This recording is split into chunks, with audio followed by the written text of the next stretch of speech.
லூக்கா எழுதிய நற்செய்தி அதிகாரம் 15 இறை வசனங்கள் 1 முதல் 3 முடிய மற்றும் 11 முதல் 32 முடிய.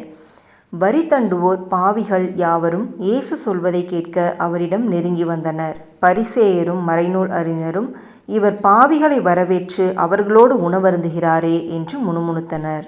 அப்போது அவர் அவர்களுக்கு இந்த உவமையை சொன்னார். மேலும் இயேசு கூறியது, ஒருவருக்கு 2 புதல்வர்கள் இருந்தார்கள். அவர்களுள் இளையவர் தந்தையை நோக்கி, அப்பா, சொத்தில் எனக்கு உரிய பங்கை தாரும் என்றார். அவர் சொத்தை அவர்களுக்கு பகிர்ந்து அளித்தார். சில நாள்களுக்குள் இளைய மகன் எல்லாவற்றையும் திரட்டி கொண்டு தொலை நாட்டிற்கு நெடும் பயணம் மேற்கொண்டார்.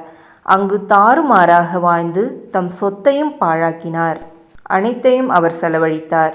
பின்பு அந்த நாடு முழுவதும் கொடிய பஞ்சம் ஏற்பட்டது. அப்பொழுது அவர் வறுமையில் வாடினார். எனவே அந்நாட்டு குடிமக்களுள் ஒருவரிடம் அண்டி பிழைக்க சென்றார். அவர் அவரை பன்றி மேய்க்க தம் வயல்களுக்கு அனுப்பினார். அவர் பன்றிகள் தின்னும் நெற்றுகளால் தம் வயிற்றை நிரப்ப விரும்பினார். ஆனால் அதை கூட அவருக்கு கொடுப்பார் இல்லை. அவர் அறிவு தெளிந்தவராய், என் தந்தையின் கூலியாள்களுக்கு தேவைக்கு மிகுதியான உணவு இருக்க நான் இங்கு பசியால் சாகிறேனே. நான் புறப்பட்டு என் தந்தையிடம் போய், அப்பா, கடவுளுக்கும் உமக்கும் எதிராக நான் பாவம் செய்தேன். இனிமேல் நான் உம்முடைய மகன் எனப்பட தகுதியற்றவன். உம்முடைய கூலி ஆள்களுள் ஒருவனாக என்னை வைத்து கொள்ளும் என்பேன் என்று சொல்லிக்கொண்டார். உடனே அவர் புறப்பட்டு தம் தந்தையிடம் வந்தார். தொலையில் வந்து கொண்டிருந்த போதே அவர் தந்தை அவரை கண்டு பரிவு கொண்டு ஓடிப்போய் அவரை கட்டி தழுவி முத்தமிட்டார். மகனோ அவரிடம், அப்பா, கடவுளுக்கும் உமக்கும் எதிராக நான் பாவம் செய்தேன். இனிமேல் நான் உம்முடைய மகன் எனப்பட தகுதியற்றவன் என்றார். தந்தை தம் பணியாளரை நோக்கி, முதல் தரமான ஆடையை கொண்டு வந்து இவனுக்கு உடுத்துங்கள். இவனுடைய கைக்கு மோதிரமும் காலுக்கு மிதியடியும் அணிவியுங்கள். கொழுத்த கன்றை கொண்டு வந்து அடியுங்கள். நாம் மகிழ்ந்து விருந்து கொண்டாடுவோம்.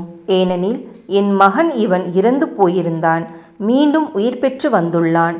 காணாமற் போயிருந்தான், மீண்டும் கிடைத்துள்ளான் என்றார். அவர்கள் மகிழ்ந்து விருந்து கொண்டாடத் தொடங்கினார்கள். அப்போது மூத்த மகன் வயலில் இருந்தார். அவர் திரும்பி வீட்டை நெருங்கி வந்து கொண்டிருந்த போது ஆடல் பாடல்களை கேட்டு ஊழியர்களுள் ஒருவரை வரவழைத்து, இதெல்லாம் என்ன என்று வினவினார். அதற்கு ஊழியர் அவரிடம், உம் தம்பி வந்திருக்கிறார்.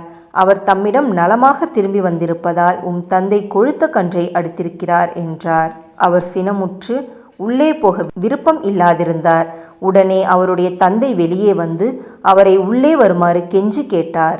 அதற்கு அவர் தந்தையிடம், பாரும், இத்தனை ஆண்டுகளாக நான் அடிமை போன்று உமக்கு வேலை செய்து வருகிறேன். உம் கட்டளைகளை ஒருபோதும் மீறியதில்லை. ஆயினும் என் நண்பரோடு நான் மகிழ்ந்து கொண்டாட ஓர் ஆட்டுக்குட்டியை கூட என்றுமே நீர் தந்ததில்லை. ஆனால் விலை மகளிரோடு சேர்ந்து உம் சொத்துக்களையெல்லாம் அழித்துவிட்ட இந்த உம் மகன் திரும்பி வந்தவுடனே இவனுக்காக கொழுத்த கன்றை அடித்திருக்கிறீரே என்றார். அதற்கு தந்தை, மகனே, நீ எப்போதும் என்னுடன் இருக்கிறாய்.